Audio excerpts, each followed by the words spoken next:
दोस्तों, एक electric scooter को खरीदें या पेट्रोल स्कूटर को, बहुत लोगों ने मुझसे ये सवाल पूछा है। अब इसका जवाब जानने के लिए हमारे पास है ये एथर का 450S, बिल्कुल लेटेस्ट मॉडल है। अब यूं तो इसकी कीमत 1,58,000 रुपए है, लेकिन फेम 2 सब्सिडी और स्टेट सब्सिडी मिलाने के बाद ये दिल्ली में आपको 1,24,000 रुपए का पड़ेगा। और कंपनी क्लेम कर रही है इसकी 115 किलोमीटर की रेंज। ऐसे में हम जानने वाले हैं, क्या आपको इस स्कूटर पर 1.25 लाख रुपए खर्च करने चाहिए या नहीं। तो इस वीडियो में हम इसकी रेंज से लेकर परफॉर्मेंस, फीचर्स, सब कुछ जानने वाले हैं। मेरा नाम है विशाल अहलावत और पहली बार चैनल पर आए हैं तो सब्सक्राइब कर लेना। दोस्तों, डिज़ाइन की बात करूं तो काफ़ी स्लीक, आई कैची डिज़ाइन मिलता है, जैसा कि हम 450X में भी देख चुके हैं। आगे की तरफ आपको दिए गए हैं LED हेडलैम्प, यहाँ पर आपको LED DRL मिल जाते हैं और इसी के साथ में LED टर्न इंडिकेटर दिए गए हैं, जो साथ में साउंड भी निकालते हैं। ये जो हेडलैम्प है, इनमें आपको फॉलो मी होम हेडलैम्प का फीचर मिलता है, यानी स्कूटर बंद करने के बाद कुछ सेकंड तक ये लैंप जलते रहते हैं। और इसमें भाई आपको 12 इंच के व्हील दिए गए हैं और अलॉय व्हील के साथ आपको मिल जाते हैं डुअल डिस्क ब्रेक, यानी आगे भी और पीछे भी डिस्क ब्रेक मिल जाता है। अब बात करते हैं इसकी सीट हाइट की, जो कि है 780 mm की, और इसका जो ग्राउंड क्लियरेंस है वो है 170 mm, जो कि काफ़ी अच्छा है। गड्ढे गड्ढे में भी ले जाओ, कोई दिक्कत नहीं होने वाली। इसके अलावा जो वेट है वो है 108 किलोग्राम, बहुत ही लाइट वेट है। 7 इंच का ये डीप व्यू डिस्प्ले मिल जाता है। अब ये टच नहीं है, इसलिए इसको कंट्रोल करने के लिए यहाँ पर मिल जाती है जॉयस्टिक, जिसके ज़रिए आप इसे कंट्रोल कर सकते हैं। इसी में आपको ब्लूटूथ कनेक्टिविटी भी दी गई है, जिसके ज़रिए आप जो कॉल्स हैं उनको देख सकते हैं, आंसर कर सकते हैं, रिजेक्ट कर सकते हैं। इसके अलावा म्यूज़िक भी कंट्रोल कर सकते हैं और टर्न बाय टर्न नेविगेशन भी इसमें देखने को मिल जाता है। बस एक ही कमी नज़र आई भाई, इसमें आपको बैटरी परसेंटेज नहीं दिखती। ये अलग अलग लेवल ज़रूर दिए गए हैं, लेकिन कितनी एग्जैक्ट परसेंटेज है वो इसमें नज़र नहीं आती। वो तभी दिखती है जब आप स्कूटर को चार्जिंग पर लगाते हैं या फिर हटाते हैं। दोस्तों, इसके 4 मज़ेदार फीचर बताता हूँ। नंबर 1 है, इसमें रिवर्स मोड मिल जाता है। बटन दबाओ और ये देखो,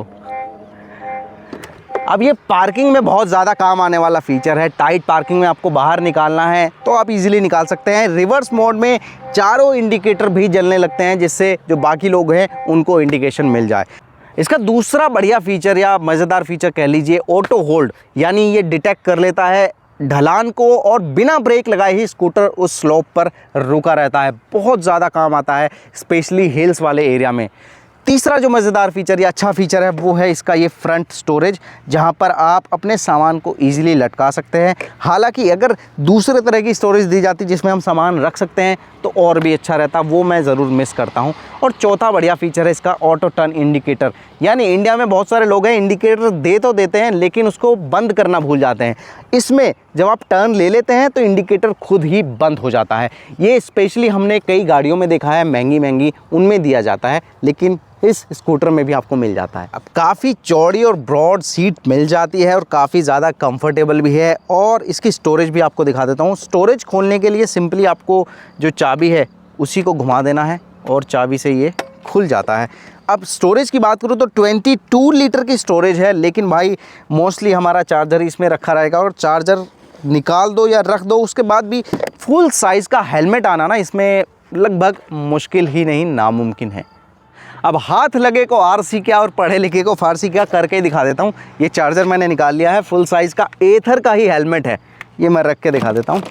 रखा और भाई ओ हो थोड़ा सा जो है जगह कम रहेगी, वरना हमारा काम बन जाता है। यानी हाफ फेस का इसमें आ सकता है, फुल फेस इसमें नहीं आ पाएगा। और अगर ये साथ में है फिर तो आप भूल ही जाओ। और भाई बैटरी की बात करूँ तो 2.9 किलोवाट आवर की बैटरी दी गई है, जो कि IP67 डस्ट और वाटर रेजिस्टेंट है। अब चार्जिंग की बात करें तो भाई घर पर आप इसको 8.5 घंटे में फुल चार्ज कर सकते हैं। और आज जब मैंने इसको चार्ज किया प्राइवेट चार्जर से तो लगभग 30 रुपये में फुल चार्ज हो गया। इसमें फास्ट चार्जिंग का भी सपोर्ट मिलता है। आप सिर्फ 10 मिनट में इसको 15 किलोमीटर के लिए चार्ज कर सकते हैं। दोस्तों, पावर फिगर की बात करूँ तो 5.4 किलोवाट की पावर ये जनरेट करता है। 22 Nm का टॉर्क इसमें मिलता है और टॉप स्पीड है 90 किलोमीटर प्रति घंटा की। 0 से 40 पहुँच जाता है सिर्फ 3.9 सेकंड में। यानी पावर फिगर्स या स्पीड की बात कर ले थोड़ी सी 450x से कम ज़रूर है, लेकिन डेली यूज़ के लिए काफ़ी ज़्यादा बेहतरीन है, काफ़ी पर्याप्त है। तो चलिए एक बार इसकी टेस्ट ड्राइव भी ले लेते हैं, लेकिन मुझे स्टार्ट करने के लिए पहले साइड स्टैंड को हटाना होगा, उसके बाद ये स्टार्ट होता है। Let's go. तो दोस्तों अगर मैं चलाने की बात करूं तो काफ़ी ज़्यादा स्पोर्टी फील होता है, काफ़ी फन टू राइड स्कूटर है। और इसमें आपको अलग अलग राइड मोड्स भी दिए गए हैं, जैसे कि आपको स्मार्ट इको मिल जाता है जिसमें आपको मिलने वाली है 90 किलोमीटर की रियल वर्ल्ड रेंज, और इको मोड में आपको मिल जाता है 85 किलोमीटर की रेंज। फिर एक राइड मोड मिल जाता है 75 किलोमीटर की रेंज मिलेगी। फिर एक स्पोर्ट्स मोड आ जाता है जिसमें आपको काफ़ी अच्छी स्पीड मिलने वाली है। तो जो इसकी एक्चुअल रेंज है वो सिमिलर है जितना कि कंपनी क्लेम कर रही है रियल वर्ल्ड रेंज में। इसका एक बार स्पीड टेस्ट भी हम करके आपको दिखा देते हैं।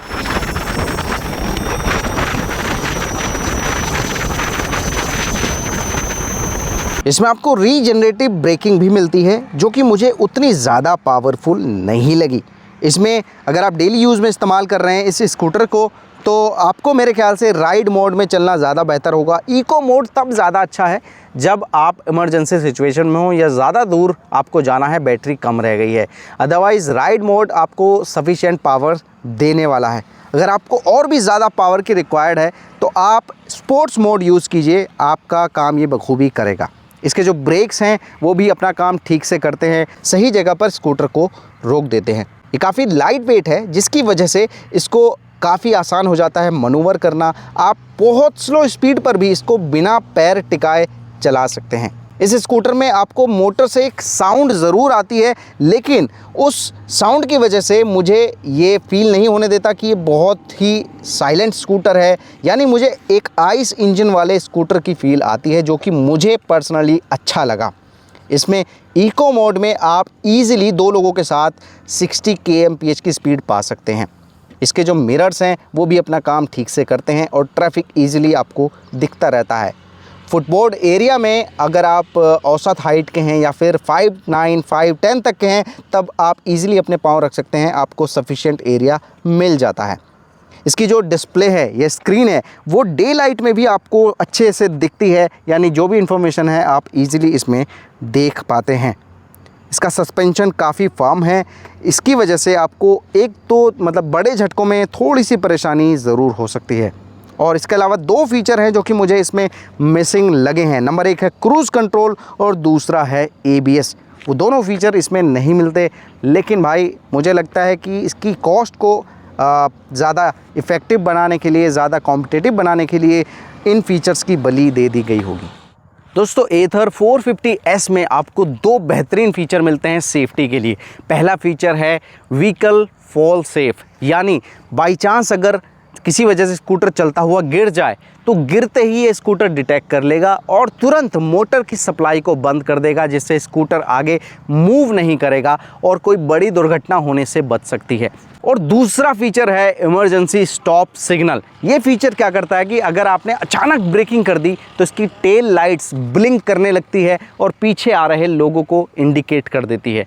ये एक ऐसा सेफ्टी फीचर है जो मोस्टली हमने महंगी गाड़ियों में या महंगी बाइक्स में देखा है और अब एथर में भी आ गया है। दोस्तों अगर वारंटी की बात करूं तो आपको 3 साल 30,000 किलोमीटर की बैटरी पर, चार्जर पर और इस स्कूटर पर वारंटी मिल जाती है। लेकिन अगर आप प्रो पैक लेते हैं जिसके लिए थोड़ी कीमत ज़्यादा चुकानी होगी तो वारंटी एक्सटेंड हो जाती है, साथ ही आपको कई स्मार्ट और कनेक्टेड फीचर्स भी इसमें मिल जाते हैं। तो भाई मेरी नज़र में इसमें काफ़ी अच्छी बेहतरीन बिल्ड क्वालिटी मिल रही है, आपके डेली यूज़ के लिए काफ़ी अच्छी रेंज दे रहा है और इसकी रनिंग कॉस्ट भी काफ़ी ज़्यादा कम है। तो अगर आप इस तरह के किसी इलेक्ट्रिक स्कूटर पे दांव लगाते हैं तो मेरे ख्याल से वो गलत नहीं होगा। लेकिन मार्केट में बहुत सारी छोटी छोटी कंपनियां खुल गई हैं जो इलेक्ट्रिक स्कूटर्स की जो मार्केट है उसको ख़राब कर रही हैं, क्योंकि वो बहुत हल्के बॉडी पैनल देते हैं और रेंज भी उनकी ज़्यादा अच्छी नहीं होती। इसलिए जब एक इलेक्ट्रिक स्कूटर आप ख़रीदने की सोचें तो भरोसेमंद ब्रांड पर ही दांव लगाएं, जैसा कि एथर 450S। तो इस वीडियो में इतना ही। अगर आपको कोई भी सवाल पूछना हो तो वो आप हमें कमेंट में पूछ सकते हैं। बाकी इंस्टाग्राम पर भी हम लगातार अपने अपडेट्स देते रहते हैं, वहाँ पर भी हमें फॉलो कर लेना।